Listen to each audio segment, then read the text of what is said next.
This is SSPTV News, brought to you by Samsung Productions and the Hazleton Standard Speaker. A lot of people in our area will be flocking to the FM Kirby Center this month to see a documentary about the Agnes flood of 1972. We'll tell you more about it next. Welcome everyone, and thanks for being with the SSPTV News team today. I'm Ken Carr with your local information. On June 23rd of 1972, the Paramount Theater in downtown Wilkes-Barre was underwater. 5 decades later, the theater, now known as the FM Kirby Center, will premiere the long-awaited documentary on the Agnes flood. While the first showing on the actual anniversary of the flood has sold out, 2 more showings have been added so that the area can remember what so many still refer to as the flood. Lisa Sugart has more.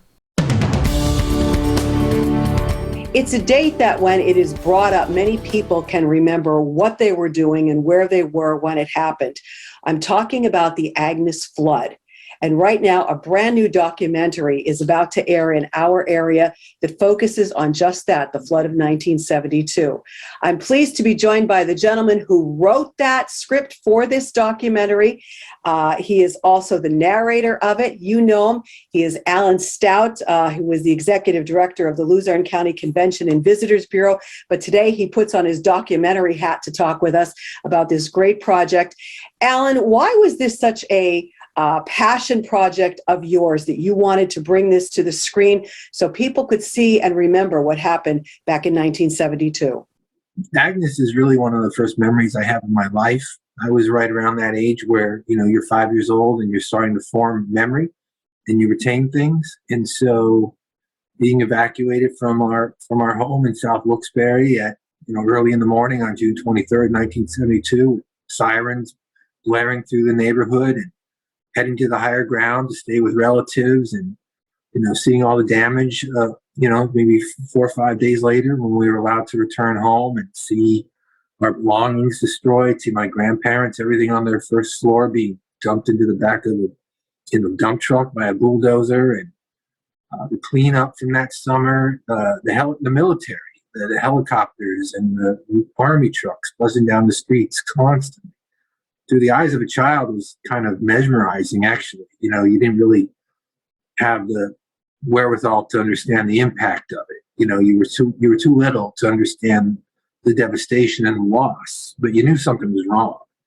And so those memories always stayed with me. And many years later, back in 2010, I started collecting some of the old books on the flood that were published and asked some of the local TV stations if I could take a look at any television documentaries that they had done, little anniversary TV specials. And that's when the idea first formed to maybe put a documentary together, pull together all of the resources, all the books, all the video, people that they had items from home, working with the national news networks and so forth.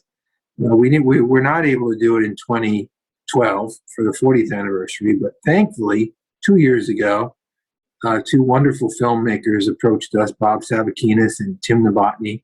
Tony Brooks and I from the Wilkes-Barre Preservation Society had been on the team since the beginning. But Bob and Tim really helped us bring it to the finish line.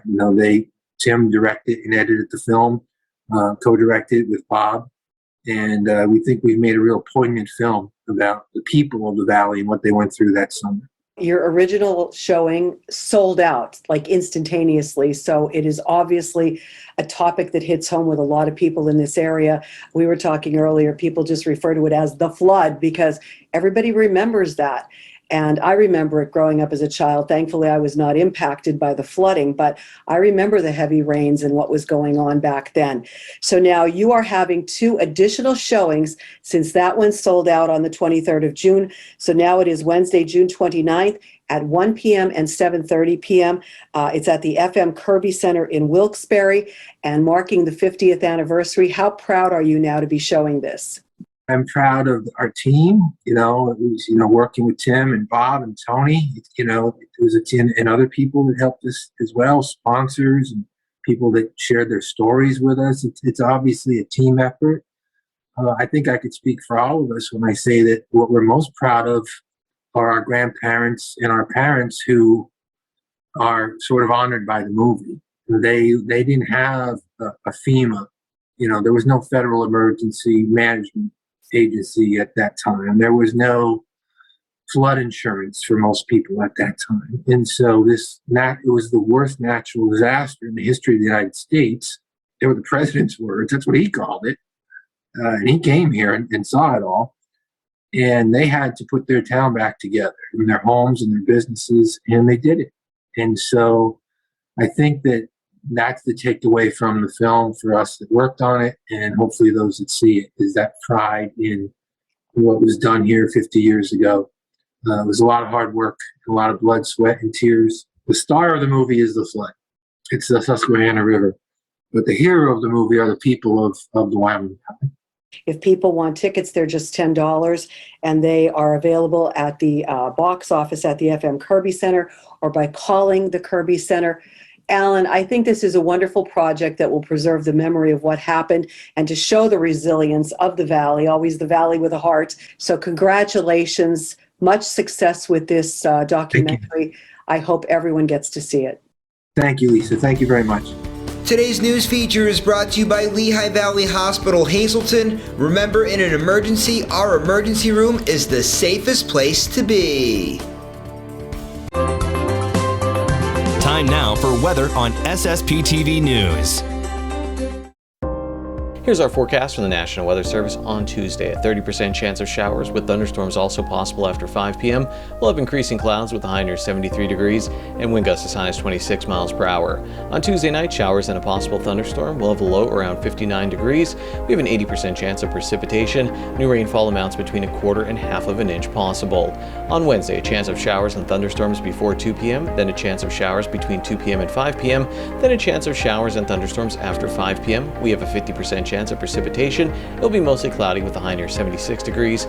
On Wednesday night, a 70% chance of showers and possibly a thunderstorm. It'll be mostly cloudy with a low around 59 degrees. On Thursday, a 30% chance of showers before 2 p.m., mostly sunny with a high near 72 degrees. Thursday night, mostly clear with a low around 53 degrees. Friday, mostly sunny with a high near 75 degrees. And Friday night, a 40% chance of showers after 2 a.m., mostly cloudy with a low around 57 degrees. It's that time of year when more people are enjoying the outdoors and forest fires become more of a threat. We have tips on how to keep everyone safe next. In sports, Hazleton Area High School junior track and field athlete Matthew Casadas talks about winning a state silver medal in the triple jump.